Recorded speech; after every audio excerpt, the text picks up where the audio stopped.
A hátam mögött látható Biatorbágy egyik legcsodálatosabb gyöngyszeme, legszebb műemléke, a Viadukt völgyhídpár.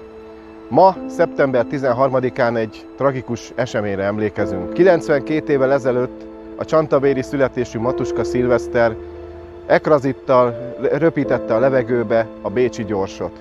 6 kocsi zuhant a mélybe, 22-en haltak meg és 34-en megsebesültek. Tudod-e, hogy mi volt a merénylő szándéka és mi történt vele a merénylet után? Tudod-e, hogy mi történt azon a sötét éjszakán, amikor biahi és torvágyi polgárok fáklyák fénye mentén próbálták menteni a vasúti kocsikból a sebesülteket?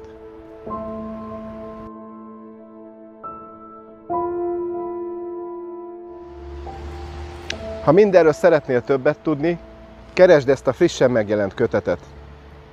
A Karikó János könyvtárban biztosan megtalálod.